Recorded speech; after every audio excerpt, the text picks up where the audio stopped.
I'll just do this real quick and then we'll do it. Here. Here. Commissioner Steinbach? Here. Commissioner Stevens? Here. Vice Chair Graff? Here. Chair Camerata? Here. All present. Okay, and Commissioner Steinbach, if you would lead us in the flag salute, please. No, I have another reason. I have another reason why. Because I'm going to Pledge allegiance. to the flag of the United States of America and to the republic for which it stands, one nation, under God, indivisible, with liberty and justice for all. Okay. So before we start, I'll make a few introductions. I want to welcome city staff. We also have Attorney Dave King with us this evening. And we have a new planning commissioner. I'd like to welcome Mr. Henry Sanchez. Thank you very much. Esteemed retired council member, now joining us on the podium here. So, welcome. Thank you. Okay, with that being said, let's go to, we did roll call already. Looks like item number 2 is a selection of our new chair and vice chair for 23-24.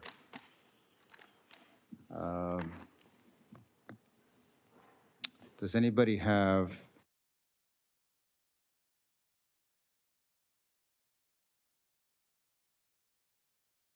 Nominate Steve Camerata as chair, if he so wishes.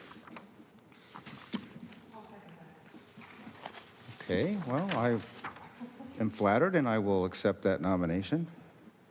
Let's do a vote, please. Just as a point of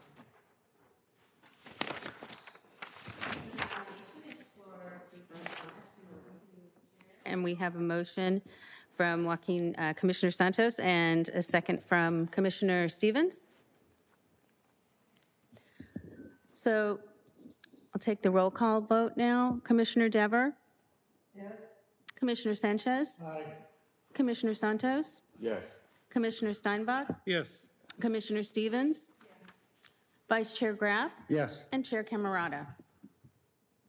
Yes. 7-0, approved. No, I was going to say no, but no, I'm just kidding. I'm just kidding. No, I welcome that. Thank you very much, everybody. I appreciate that. Okay, so let's do vice chair for the 23-24 year. I'd like to nominate, Mr. Chairman, I'd like to nominate Mike Graff as vice chair, if he so wishes. Is there a second to that motion? I'll second it. Okay. So there's a motion and a second on the floor. Madam City Deputy Clerk, if you can do a roll call for us on that? Yes, thank you. Commissioner Dever? Yes. Commissioner Sanchez? Aye. Commissioner Santos? Yes. Commissioner Steinbach? Yes. Commissioner Stevens? Yes. Vice Chair Graff? Yes. And Chair Camerata? Yes. So that's 7-0 approved as well. Okay. So no one has to change seats, and everything just continues running smoothly as before. I would like to remind you all to please turn your mics on when you speak, though, and then... We're not getting much sound from you. It says I'm on. Is that better? I'll work on my end. Yeah, I don't. Does everybody hear her as well as you do over the sound? I mean, I hear her, but I don't hear it amplified.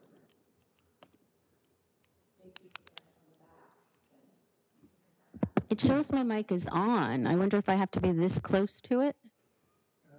Yeah, you came through that time. You're loud and clear according to our. It's not supposed to be through that here. It's supposed to be very minimal. Okay. Thank you.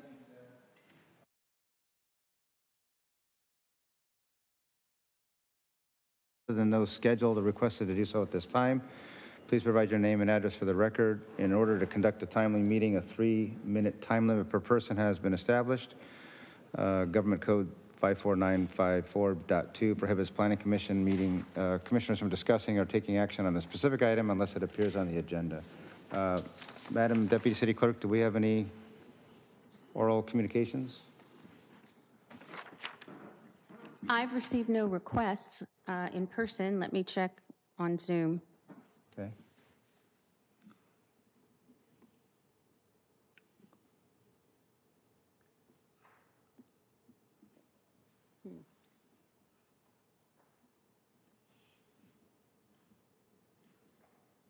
I don't see anyone on the Zoom call. Okay. Is there anybody on the Zoom meeting? It doesn't appear to be. Can't see anybody on this side. Just us. Okay, all right. Okay, moving on, since there's no oral communications, item 4, the consent agenda. We have approval of the prior minutes from February 13, 2023. I move we approve the minutes of the February 13th meeting. Okay, there's a motion on the floor to approve. Second. Second on the floor, Madam Deputy City Clerk, if you do a roll call, please. Before we do that, Oh, Chair, yeah, I have to questions? abstain because I wasn't. Yeah, there's be an abstention, and Mr. Sanchez won't vote because he wasn't here. Okay. So we can do roll call? Sure, that was Vice Chair Graff with the motion. I'm sorry, who was the second? Okay, Commissioner Santos. Commissioner Santos did. Commissioner Dever? Yes. Commissioner Sanchez? Recuse? Okay. And Commissioner, where am I? Commissioner Santos? Yes. Commissioner Steinbach? Abstain. Okay. And Commissioner Stevens? Yes. Vice Chair Graff? Yes. And Chair Camerata? Yes. All right. That's 5-0 with 2 abstained or recused. Right. Okay. Thank you. Excellent. Next item 5, public hearings. We have 5A, which is a minor conditional use permit, number 3 for shared parking at 2408 through 2418 Lomita Boulevard, and an amendment to the conditional use permit number 230 at 2408 Lomita Boulevard in the commercial general zone within the mixed-use overlay district. The applicant is the Kotosh Restaurant, and the presentation will be by Assistant Planner Barbero. So take it away. Thank you, Commissioner. I just want to state for the record that the request is for reduced parking, not shared. So the background for this amendment, the applicant is Kotosh Restaurant, and the MCUP is for a shared, reduced parking. And Linda or JP, if we could get we're on the HDMI. There we go. There we go. Thank you. For reduced parking and an amendment to existing conditional use permit for 230 to extend the existing beer and alcohol or beer and wine license to Unit B. The property in question is located at the the restaurant in question is located at the southwest corner of Lomita Boulevard and Pennsylvania Avenue. The lot itself is 40,419 square feet, and the 2 units together will be a total of 2,860 square feet. And do want to share that the tenant did do some improvements to the restaurant prior to the application submitted today, and it was done without department approval. You see here, we have our aerial map showing the location of the property and as well as a vicinity map. Our general plan shows that this area is located in the mixed-use overlay. And generally, this area has commercial uses, and the adjacent uses in the area are residential and commercial. The FAR is 2.0 to 1.0, and the combined area is less than the FAR of 2.0. The zoning area for this location is commercial general within the MUO district, and the adjacent zones in this area, the light manufacturing, commercial, and residential. Here we have a site plan demonstrating where exactly the restaurant is located within the plaza. As you can see, that this property is an odd shape. Here we show the 2 buildings that are located in this property, and Kotosh is to the right. we have an image here of this restaurant facing west. So if you were sitting at the corner of Pennsylvania and Lomita facing west, this is what you would see. And then across the street from Lomita, looking into the shopping center. One of the exhibits that you received is the floor plan. So the reason why the applicant is requesting reduced parking in addition to an amendment to their beer and alcohol is because they're looking to expand their services to include banquet dining and to add storage into their restaurant. For the reduced parking agreement, again, that's because they are looking to expand their services and do not have the parking available according to the code. However, they did provide a parking analysis that demonstrates that whatever the parking that is currently on the site is more than sufficient to meet the needs. So as you saw in the other images, it is a multi-tenant site. The code states that it's one parking spot per 300 square feet. According to the parking analysis, the peak demand during the day is 1 p.m. and all 61 spaces are utilized during that time period. During the weekend, between 7 and 8 is their highest time or their busiest time, and 54 spaces are utilized, and there is a surplus of 7 spaces left. This is a view of what the parking lot looks like in its capacity in front of the 2 buildings. However, in the next image, you could see the excess parking spaces that are available. Again, because this lot is oddly shaped, this parking area is not immediately visible when you come into the property, but there's more than enough space. Again, the second request is to amend the existing conditional use permit 230 to accommodate the expansion of the restaurant and serving beer and wine into Unit B. So the applicant is looking to move in from or expand into Unit B to serve alcohol and wine, or beer and wine. Their current hours of operation are from 11 a.m. to 9 p.m. and from 11 a.m. to 8 p.m. on Sunday.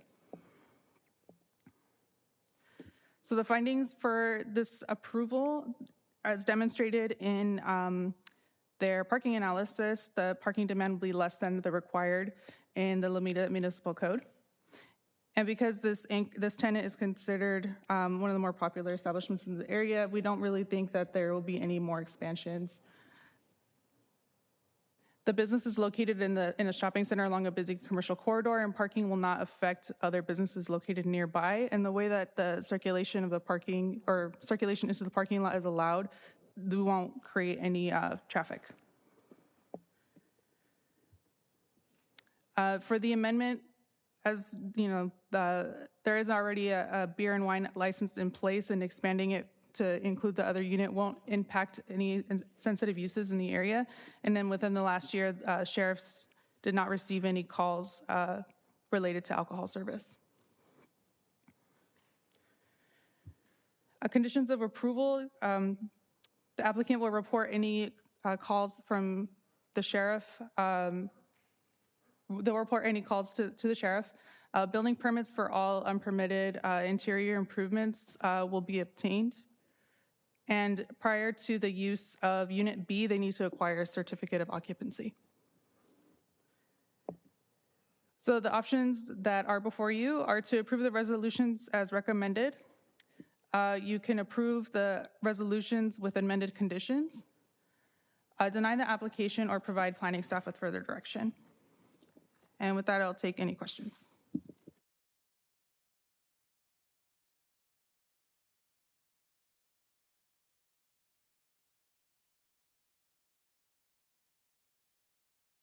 No. Any questions? Just to clarify, they want to go from beer and wine to hard alcohol as well? Is that? No, it's just the expansion of what's already existing, which is beer and wine, yeah. Okay, thank you. Mike, any questions? that Unit B, what's there now, or what was there previously? There used to be a magician shop and a computer repair place. It was kind of we don't have an exact floor plan for how it evolved. But now, so now when this is done, yeah, I remember those, but it's kind of, you know. Anyway, so now there'll be the Avery place there on the end, and then Kotesh, and that's it. That'll be in that whole building. Is that correct? That's correct. Okay.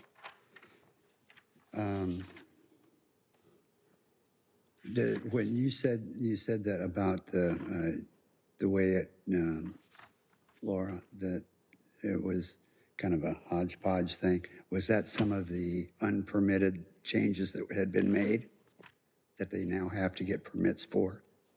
Possibly.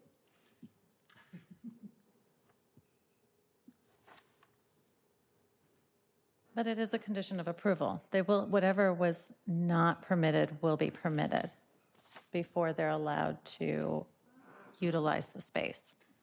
So they have to To make. clarify, the city and county, we don't know the full extent of the work that was performed to expand the interior tenant improvement, to expand because they have not submitted yet.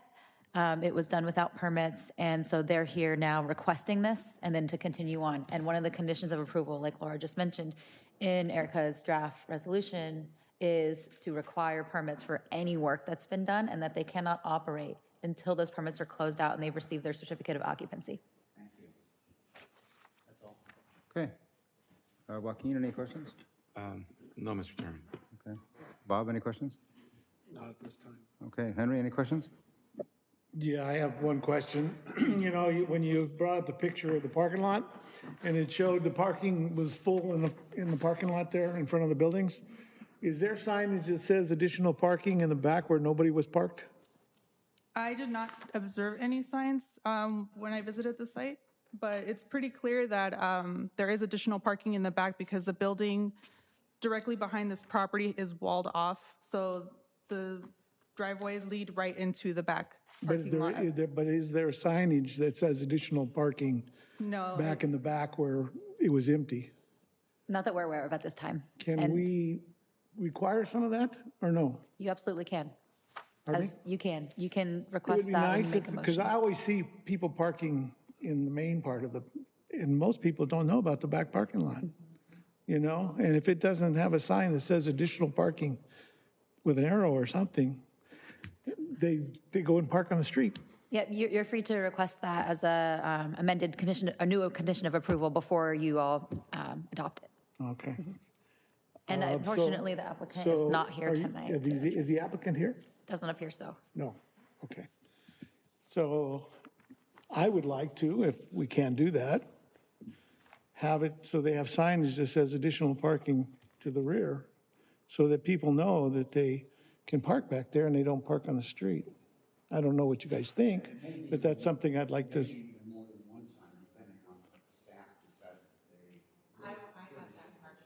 That other building, to be honest with you. The one Yes. behind the other building? Yeah, see, when they showed it on the picture, there was two cars back there and all empty and the other ones were full. It's just a thought on my part because sometimes people don't know that there's additional parking and they look and it's full and they park out on the street.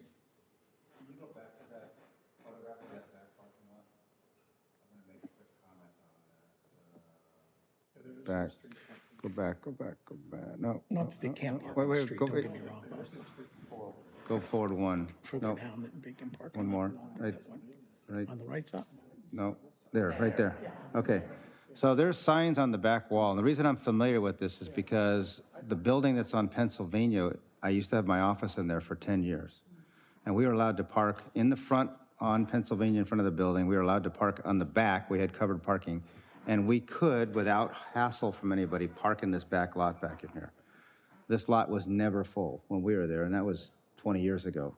And the signs that are up there now are not, I think, legitimate signs from what I can see. They have to have certain language on there, and from what I can just say, it doesn't look like they're legitimate signs. But this has always been the back lot for the main building on Lomita Boulevard. So that's what I can tell you. So if you go back to the plot map, if you go backwards, right there, no, I thought there was a, yeah, so if you see the building in the back, that's the building that's on Pennsylvania, and we're allowed to park in those two covered parking, and on the front of that, to the left, the back of that was the overflow for this lot, for this development right here, for this property right here. See, when you pull in, and if that lot is full, Right, you pull in, you don't know that there's. that there's so- parking in the So back there there. could be additional signage. Oh, there you go. That's the one I'm thinking of. So when you come in off of Lomita Boulevard and you come down to the end, if they don't see the parking, there's some on the backside of those two buildings right there. But there should be another sign, and I always thought this when we were there, but we were in this other building, that additional parking is available in the rear parking back here. Yeah. So that might help them as well. Just for the public use. Do you know what those signs say in that parking lot back there? It That didn't we're look like talking they- about? It didn't look like they were the regular No, signs. I didn't see the language posted. Yeah. But if I remember, even back then, they weren't the regular signs. They have to be certain size letters, and they have to cite the vehicle code and the tow company, and I didn't think these signs were back correctly. So it could be another condition, of approval. That's up to us to decide Right. But it as a could be. whole. I mean, it's just a thought because of the parking lot being empty in the Henry, back and the other one if being we, full. if we went that way, what if we put a condition in there with regard to signs for additional parking at the discretion of of staff? Let That's them fine. do that. That's Maybe fine. one, maybe two, Yeah. and also review the language that's on those. Maybe it would have to be a separate condition to review the language that are on those, in that parking lot right now to determine whether or not it's applicable or not. If not, then. It could be the same condition. Huh? Yeah, it Same could be. condition Okay. is okay. Same condition? So, yeah, yes. So, at the risk of being anti here, I'm looking at a picture where 50% of those spaces are full, more than 50%. There's not even 24 spaces there, and there's 12 cars parked in there. I mean, obviously, somebody knows they're there, and there's empty spots out front. I frequent that restaurant, as I'm sure a lot of us do, and I have I go for the back just because I have a big truck, and it's a lot easier to park Right, it back right. there. But and the signs that are already posted there, they're not, I'm not, to my knowledge, they're not required to be there, so we can't control what they put on them. No, no. So we can't look to see if they're legitimate or anything. No, but other if- than that. but if- But I mean, if they want to put something, it's to their advantage to tell everybody where to Advertise. park, but I've never had an issue Right. parking in there And as because a matter of fact, when we were here, there was a client upstairs, when he had a lot of his people come to his office, a lot of those people parked in the back because there was never enough in the front, because at a Kuman school in the front, and that parking lot in the front of our building was jam-packed 110% every single time. So most of the time, the other clients wind up parking in the back, which really isn't part of that lot. It's part of this, the one we're talking about right now. So. Mine was just a thought. But I think the signage is just another avenue for them to, advertise that back lot and to make sure that their signs are in compliance with the 22568.A, which is the vehicle code that has to be on those signs, so that they can make sure that if people aren't supposed to be there, they can tell them. That's up to them, but I think. do we know that there isn't a sign there? The Now? signs that are back there, I don't remember them ever being that way, and if you No, go I mean, back. anywhere on their property, do we know that there's not already a sign? There may that says be. there's well, we should probably check. Yeah, but I think well, I was going to say, if the applicant's here, we can ask the applicant, but is the applicant's not online or here? I just don't want to put a condition on something that's already there, Well, if it is.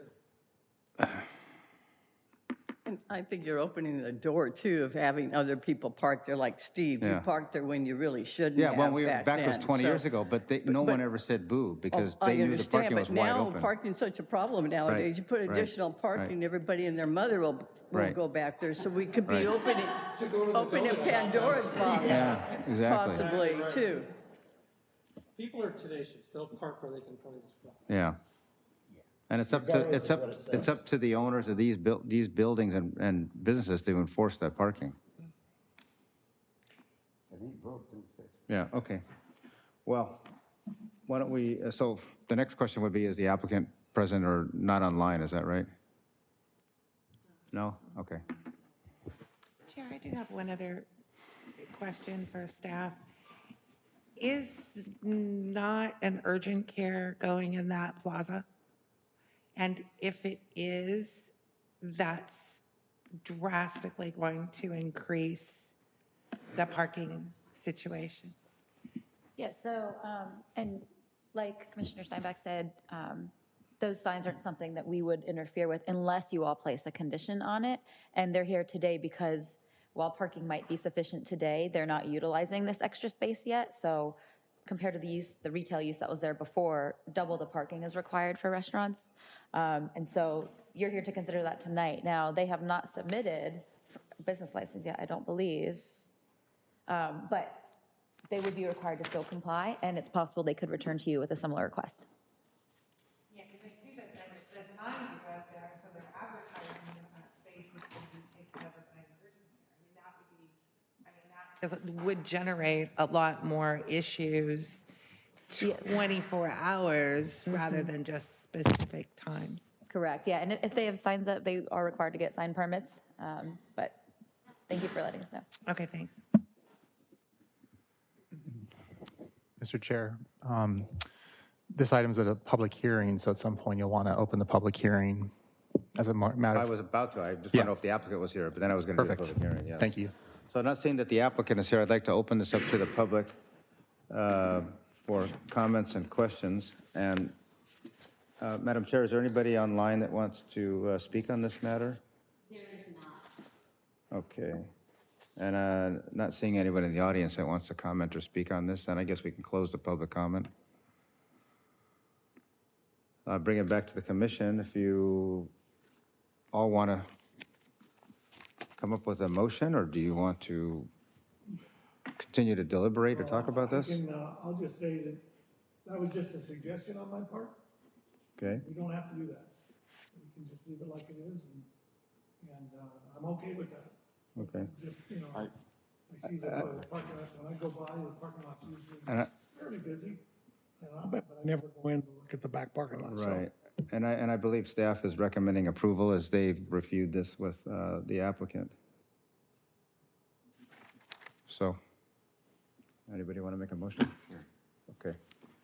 Mr. Chairman, I make a motion that we follow staff's recommended action and adopt resolution approving minor conditional use permit number 3 and approving amendment to conditional use permit number 230 to allow for the expansion of Katosh, an existing restaurant which serves beer and wine, into Unit B. Okay, there's a motion on the floor. Anybody want a second? Okay, Commissioner Steinbach will second it. Let's do roll call. Madam City Clerk, if you could do roll call, please. Yes, thank you. That was Bob who seconded it? That would be Commissioner Steinbach that seconded it. Commissioner yes. Steinbach? Yes. Thank you. Commissioner Dever? Yes. Commissioner Sanchez? Aye.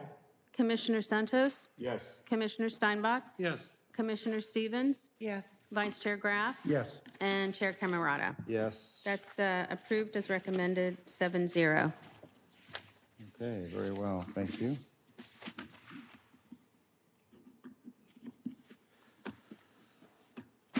Okay.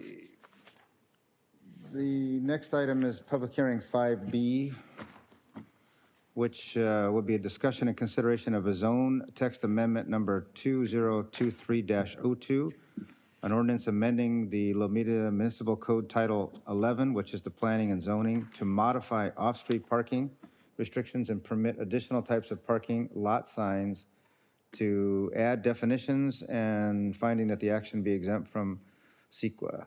The applicant is the city, and I believe we have a presentation from Associate Planner McMorrin. Laura? Thank you, Chair Camerata. Good evening, Commissioner. Thank you, Chair Camerata. Good evening, Commissioners. The applicant actually is the property owner of 2130 Pacific Coast Highway. And the reason for this application is currently our code is a little unique, and it has a strict prohibition of designating any parking spaces. This 2130 PCH, as you may know, is the former Albertsons building that has been vacant. And there is a fairly certain prospective tenant, Target, who has, as part of its business model, designating parking spaces for pickup, and hence why we are here tonight. So this proposal is to modify parking restrictions, allow for a new parking use space, add new sign types that correspond to these parking spaces, then, of course, add definitions so we all know 5 years from now what we were talking about. Designated spaces in retail, they're pretty prolific. This is not a Lomita-specific thing. This is a nationwide trend. Staff spoke to planners from the city of Torrance, the city of Carson, the two big, commercial municipalities nearby. We also looked outside, in part because we were having a hard time finding other codes that were as restrictive as ours. And so we wanted to understand how they viewed these spaces. These images, again, are just various images showing where retail is. It's at a hybrid place where people can come to the store and get their goods, but they don't have to go inside necessarily. This adds a benefit, for both the retailer, of course, who's competing with the brick and mortar retailer who's competing with online retailers, as well as the customers. There's a variety of people for reasons who may find it hard or difficult, or they're just pressed for time. Elderly, certainly someone who may have an injury, parents with small children, apartment dwellers, busy working people. There's so many variables that go into why this is an attractive option that benefits both the retailer and the consumer. This is the site in question. Clearly, they have a large sea of parking. There's a total of, in this lot, 206 spaces. And this is what, as they're proposing to designate 12 spaces for Target's pickup service.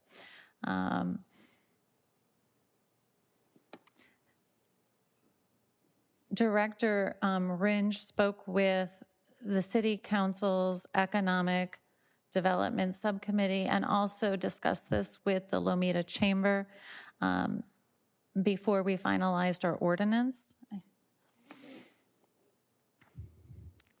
And this ordinance, while it is being proposed by the property owner for 2130 PCH, ordinances are not site-specific usually. So this ordinance would apply to all commercial zones.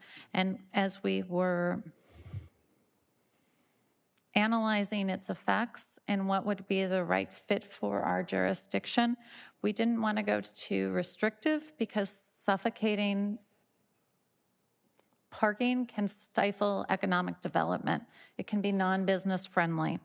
But then again, we wanted to take a measured approach to what is a still to be determined shift in retail and see where that moves us. So in our parking code, we have 3 types of breakdowns for commercial multi-tenant properties. We have really large ones, those that are over 50,000 square feet of land area. And for this, we're proposing, because they may have more multi-tenants, 7.5% of the parking spaces that are available be eligible for designated parking. In the kind of mid-tier ones, those under 50,000 square feet, because the absolute numbers are smaller, we're going a little conservative with 5%. And then for any commercial development, multi-tenant, single-tenant, if they have excess parking, why shouldn't they be allowed to designate them as the landlord, sees fit based on its tenants' needs or prospective tenants' needs? This was also an opportunity we were seeing the trends with designated parking to look at short-term parking in multi-tenant centers or even in single-tenant properties. Certainly with food use, COVID was a big push, like it was gradually happening with technology, but COVID pushed us into this ability to go and pick up curbside, increased businesses such as DoorDash and Uber Eats and Grubhub to go in, and this is an important component for revenue, for sales, for businesses, that online order. And we want to make it so that, businesses in either multi-tenant or single-tenant can have the convenience option there for their customers to do that short-term parking. It's not just for fast food, though. I mean, there are uses that used to do this, like dry cleaners, and certainly medical labs that just need to go in and out for a quick pickup, that we want to designate, have these spaces. And this is an option. Again, the option, parking is kind of a science and kind of a guesstimate. Even the professionals will tell you, the parking professionals, there's so many variables that go into what the correct parking ratio is, what the correct fit is. Sometimes it's best on a case by case, but we can't do that all the time. So we've put a time restriction of 30 minutes max. This is good. High frequency turnover, we understand that. Commercial developments, it was really a point of discussion and we wanted your feedback. 30 spaces minimum, that may or may not be necessary if we have 5% of the parking spaces as an option for this. This is, again, a recommendation coming from staff. Director Ringe talked to both the chamber and the city's economic development committee. And, the chamber was, I think, particularly supportive. Yes, that's correct. Lomita Chamber of Commerce, they voiced strong support for particularly the short-term parking, all of it, but that one in particular. And so staff would recommend, if you want to go, any lot can have up to 5%. And what that virtually means is if you have at least 10 parking spaces in your parking lot, then one of them can be designated, and that would end up being the minimum due to 5% being the number. So if you should choose to go that route, I have edited that section of the code, and it's just simple removal of a preposition. So it's on. So with the corresponding new parking stall uses, there's going to be new signage proposed. And so the first is a beacon sign. This is a taller sign so one can see from a distance as you pull in a parking lot where the drive-up spaces are. It'll help with circulation. It'll help identify location and maybe a bit with safety as people have their eye on the road because they're not like looking all over for their zone. The two pictures, the night pictures, are actually in the city of Torrance at the Sepulveda Target. And you can see it's unveiled form, but they are installing this beacon tower there. And so in this area where the beacon tower will be, each stall will have a corresponding a sign with a corresponding number and the information they need to finish their transaction and get their merchandise. So the sign standards are pretty typical. We're dealing with height, length, width, depth. We also have put parameters around the logo size. We have a limit on illumination for the beacon sign. We don't want it to be like Las Vegas. And we're asking if, it's mounted on a concrete pedestal, that it has a finished base. There's a veneer on the exterior. And then on the short-term signs, we've put some minimum information on there that we'd like them to understand, because this is a shared sign,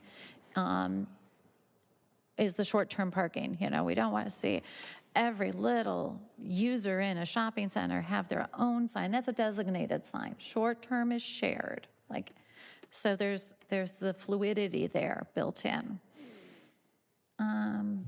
So zone text amendments require us to make findings in our general plan. And we certainly can find a lot of support, but specifically under economic development element, policy number 3, it directs us to promote the improvement and revitalization of existing shopping centers. I can't think of a more, specific example than, giving property owners and retailers the tools to help their sales and fill their tenant spaces with strong tenants and that respond to today's current retailing environment. And then next, the land use element. It's, we have to promote the orderly pattern of development. And so having set consistent standards that apply across board, that aren't situational, that aren't preferential, that really give everyone the same kind of entitlement, it achieves that goal of an orderly pattern of development. So the Planning Commission has, again, these options. It's approve the resolution, it's a singular resolution as recommended. Approve the resolution with any amended conditions, anything you want to send to council, or I shouldn't say conditions, amended language. Gosh, that's when you reuse slides. I apologize. You could deny, you could recommend rejection. I'm so mad at myself right now. So you could, the options are, and let me say them instead of read them. You can approve the resolution, which is for the adoption of the draft ordinance. You can recommendation of approval. Recommend, right. You can recommend the draft ordinance with an amendment. You can give a recommendation of denial for the ordinance, or you can give us further direction. You could. So with that little confusing end, are there questions? The option should be correct in the staff report, though, if you'd like to. In front of us if I still have the presentation. So, Laura, thank you very much for that presentation. No, it's okay. Right.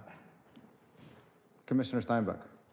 Thank you. So, in wading through this, I didn't see it, but that doesn't mean it's not there, so I'm asking, is there language already in there, or is it implied in our sign requirements or parking requirements that at no time can these take the place of other required parking, i.e.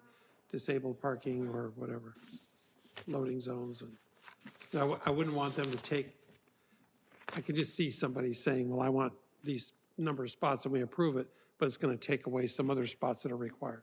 That was my first thought about this. Maybe they have to go for an MCUP. We were discussing this, and when I spoke to other jurisdictions, and I did speak, I said to the two biggies here in the South Bay, and then I spoke to a place out in Illinois that has a huge mega shopping center, because I'm from Illinois, and I wanted to get what the outside of our box, or outside of our bubble was thinking.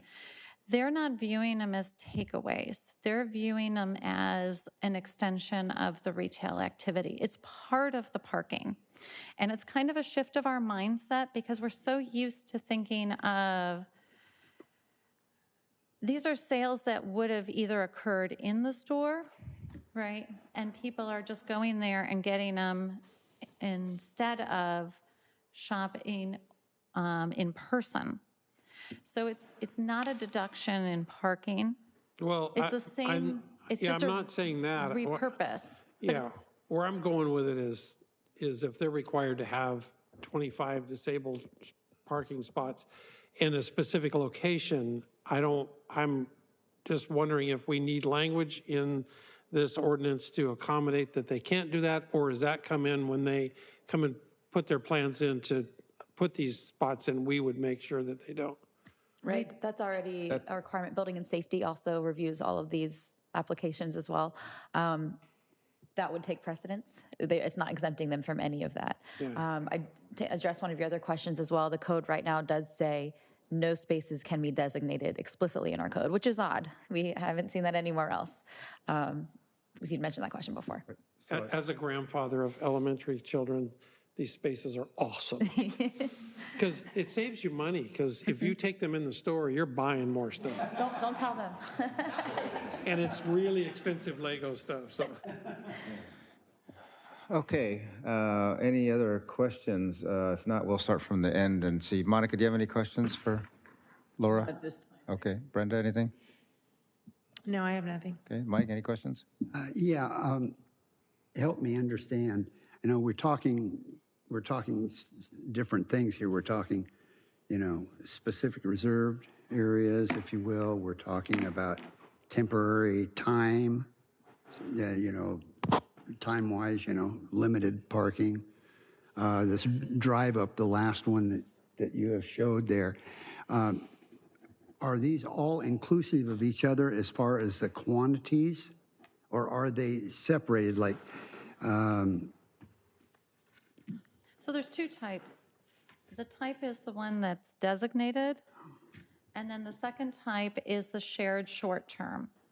So let's say, if I can illustrate with an example, you have a shopping center, like a little take where the former Albertsons was and Target, but then there's a Subway that goes in. Subway, where there's a sandwich shop, an ice cream shop, and a whatever it is, a nail salon, right? Well, we know the nail salon, no one's going to be going in and out in 30 minutes, but they actually can take a lot of time.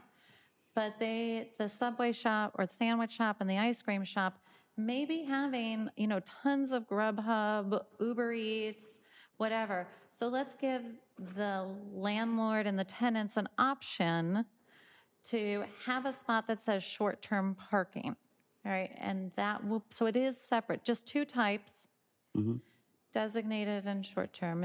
Any other questions? Yeah, just on the graphic that you showed of the overall of the entire parking lot there with the Target and the entire parking lot, you showed where Target or the management group was requesting, that one.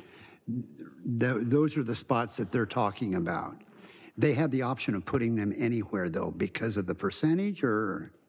Yes. Or, they could put them in the center aisle rather than this end aisle? They could, as long as, and let me qualify that, they're ADA spaces. Right. Meet Those the are building primary. code, because those have paths of travel and all sorts of requirements that I am loosely familiar with and don't want to comment on publicly. But they could put them anywhere. And the reason is they know best what they need. And I've been here a little while, and I get businesses that have this or that want, and I have to say our code doesn't allow it, right? Is that business friendly? It makes it harder for them. So we're going to let them decide where they think it's best versus us, prescribing it. These spots here are dedicated spots. Yeah. These aren't the time-controlled pickup spots. Those would be maybe in the front of the building, along with the ADAs, or? That's not part of their request. That's not part of their request. They're not asking for any short-term. It's just part of the ordinance. It's an option for But property owners. But what I'm saying is, if the ordinance is passed, they could do that. Yeah. They could put the drive-up pickup spots right along front of the store if it doesn't affect the ADA type thing. Right. So basically, we're giving them the provision to be able to do it based on the number of parking spaces and the requirement for that, and then it's up to them, and we don't have to be involved in it anymore. Correct. Is that correct? Right, that's exactly right. We did set a cap. We did set a cap on short-term as 8. a total absolute number. So I think you had 12.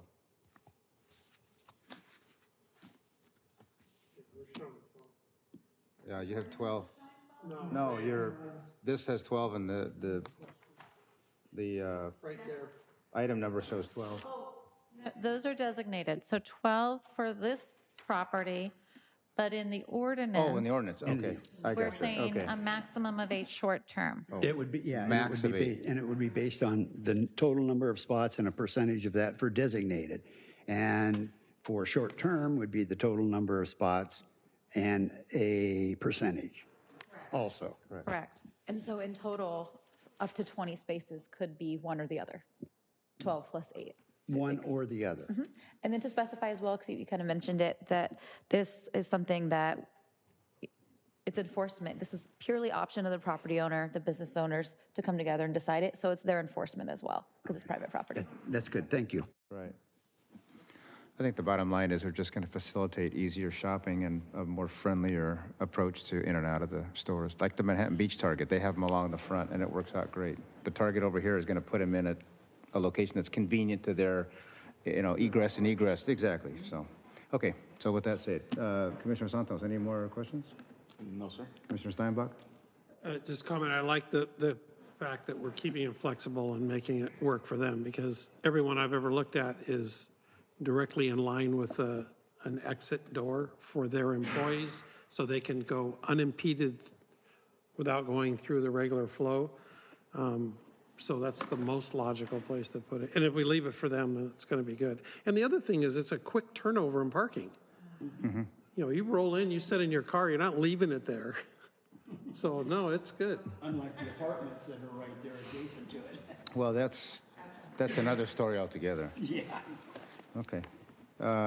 Commissioner Sanchez, any? Yeah, your Exhibit A, I have a question. It's the ordinance itself. And on the second page, I think it is, let me look and see. I'll bring it up on mine. It's where you put it down, it's actually on page 3, starting at item D, C, I think it's D, parking spaces in commercial development shall not be designated, that language. Then you have 1, 2, and 3. Then you go subsection E, and in E you have it crossed out. Then you put commercial developments with at least 30 parking spaces may designate up to 5% of the available parking spaces. So that's what, 1.5, 2? For short-term parking, no more than 8 spaces. So if they designated 8 spaces, that's 27% of 30 parking spots. That's much larger than 5%. So how does that work? So it's saying that you could do 5% up to the point that you have 8. You can't have more than 8. Yeah, but okay, so you're not relating that to the 30 parking spots then? That's correct. And the 30 is the number that we're presenting as that could be eliminated. So any lot could have up to 5% designated for short term, so long as they don't designate more than 8 of them. Okay. Regardless of the size. To me, that's a little confusing, because you say commercial developments with at least 30 parking spots may designate up to 5% of available parking spaces for short-term parking, but no more than 8 spaces. So that tells me if I have 30 parking spaces, I can designate up to 8 of them, which is 27%. We can clarify the language. Yeah, I think that would be good, because it could be very confusing for someone to read that and go, that means I can have 8 spaces. I think with the elimination of the 30, that will become clearer. Yeah, because Then it becomes clearer. it just says not more than 8. Yeah. So I just was a little confusing in the language there. I thought maybe you referred it back to the square footage of the parking lot, because you had that on the screen too. And I thought maybe that might be the better language to insert. That's only in the designated spaces.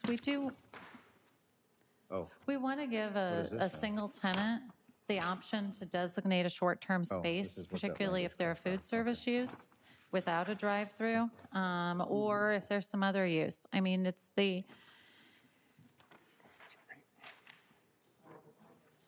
so what I just passed out is that section that Commissioner Okay. Sanchez talked about. Okay. And we removed that paragraph with the spaces. So it's makes- 5% of the available parking, but no more than 8. There you go. That makes Is sense. this fine? Very good. Yeah, That's what we're, thank you. that's fine. Very good. Okay. I'm good with that. Thank Is you. that it? Okay, great. So we are good on all questions up here. Anybody else? What we're referring to as a new Ordinance. text amendment language that was just distributed to us that actually struck with at least 30 parking spaces from the proposed ordinance. So everybody's aware of what we're talking about. Okay.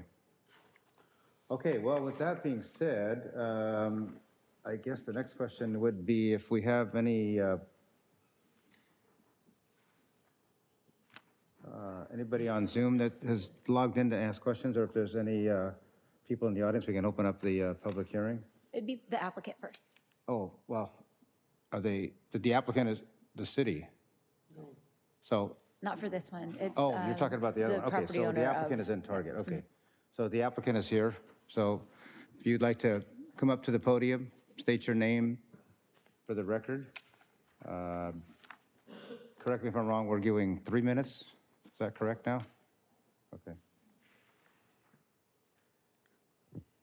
Yes, hi, my name is Adam Miller. I am a representative of the applicant, BRFI Lomita 2 LLC. Commissioners, thank you for your time tonight and just hearing this one agenda item. A couple things just to provide a little more clarity as it relates to the plan and what has been talked about. For the proposed target at the property and the proposed dedicated spaces, the location that is identified on the plan is the actual location for the spaces on site. That drive aisle and that specific row of parking is designed for drive up. There's a wider curb. There are wider spacings between the spaces to facilitate team members from Target to bring out the goods to deliver to the individual cars. And the service doors that will be servicing those spaces are directly across on the southern end of the building. So the way Target has designed the interior of their space, their drive up and their pickup fulfillment component will be on the southwest corner of the building. And so it's easily accessible to those spaces. The other thing to note is that there are no dedicated or short-term spaces anticipated on the front of the storefront area. That is where a majority of our ADA spaces and other, compliance spaces will be located. And we are, as part of this redevelopment, we will be fully satisfying all ADA and path of travel, requirements for city, county, federal and state. So those are going to be taken care of in addition to, and outside of these 12 spaces being dedicated. So, so I just thought that would be helpful from that perspective. And I think this is something that is a key component of Target's business. If you look at their business and their sales, interestingly, if you look at them in 2022, their stores sales increased by about 2.2%. They lump their drive-up services in what they call their same-day services. So if you went in to pick up your goods, if you went to drive up and have them installed, or if you had them delivered to your house, that increase in 22 was at 7%. So it's over 3 times the amount of their actual sales growth is being driven by this component of their business. And the overall sales of the percentage of total sales for the company now is at 10% for their same-day services. So this is a really big component or a big growth component for their business. And I think the pandemic has driven many people has driven more use of this. But I've got kids, and to echo one of the commissioner's comments, if I go inside, we're buying more stuff, which is what Target would like us to do. But it's incredibly convenient, and it's not only for Target, but it's for the grocery stores, it's for the quick serve. And I think what we can speak to from being an owner and a landlord in multiple places, your national tenants, your regional tenants, and your local tenants are all now looking for some component of dedicated or short-term or shared as being incorporated into these centers because it's becoming such a big component of their property, so of their business. So I think being able to be nimble will help, attract all of these retailers to locate and help them prosper. Thank you. Okay, thank you. I will comment that I'm glad Target recognizes the flexibility that needs to be done to accommodate customers because, as you said, online's driving a lot of people away from brick and mortar, so. Okay. One comment. Yeah, I'll just say bring it back. I want to thank you very much Yep. for coming to our city Yes. and bringing your business to our city. Thank you.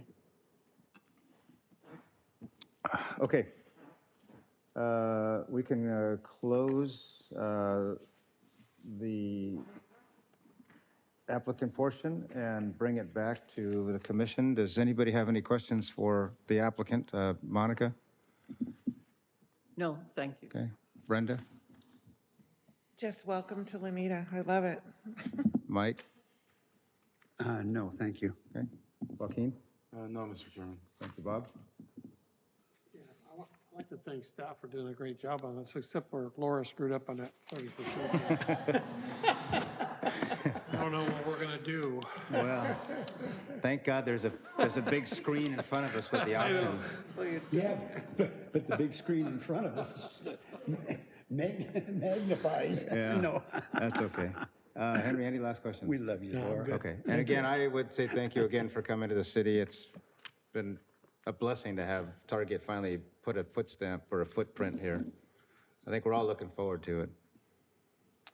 Mr. Chair, just a clarification. I know we heard from the applicant, but I just wanted to make sure, did we have any public comment? I thought I had asked earlier if there was any public comment. Was there any public? No, I Okay, thought. perfect. Okay. All right, just want to make sure. Thank you. Thank you, Mr. King. Okay. With that being said, we can,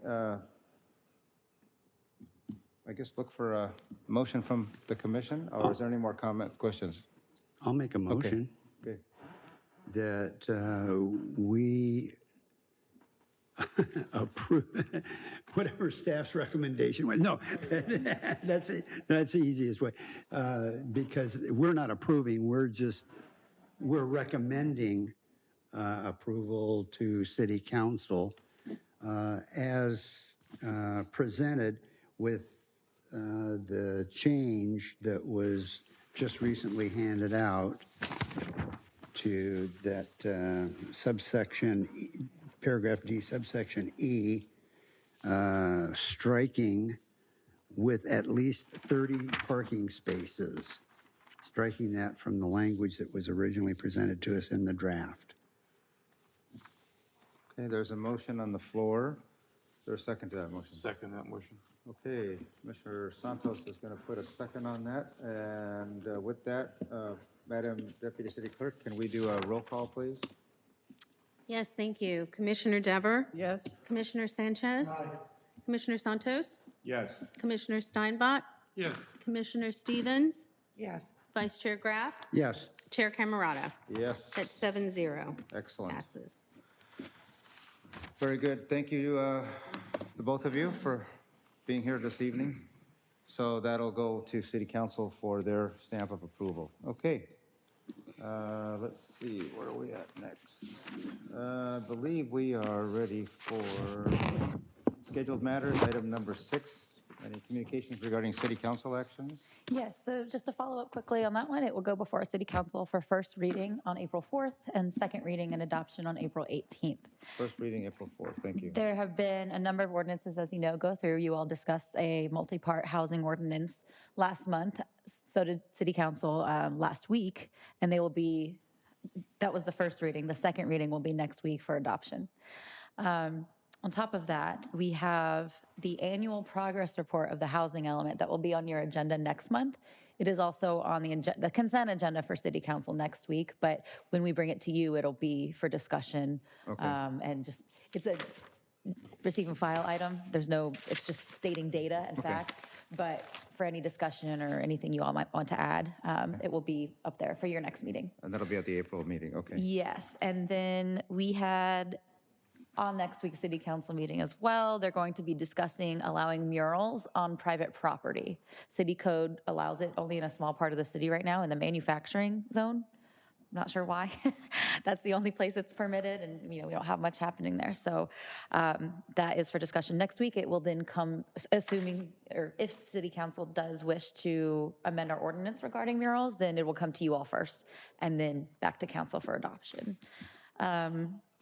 The RFP for our general plan and zoning code update was released on February 23rd, and responses are due by March 27th. We've gotten interest from, I believe, 2 or 3 firms already. Tomorrow, or Wednesday, is the pre-bid meeting. So we look forward to that process. And we also met with the subcommittee, the Economic Development Subcommittee of the City Council regarding outdoor dining. So you all discussed that at the last meeting, and we discussed it with them as well. It will be on your agenda next month for recommendation to City Council. Okay, very good. That's a lot. Okay, very good. Other matters, staff announcements, item number 7. Yes, so I wanted to give a word welcome to our new planning commissioner, Henry Sanchez. And tonight was also our first presentation from our assistant planner, Erica Barbero. So lots of new things happening, and we're excited. Good, good. Yeah, everybody's done a good job down there, so thank you.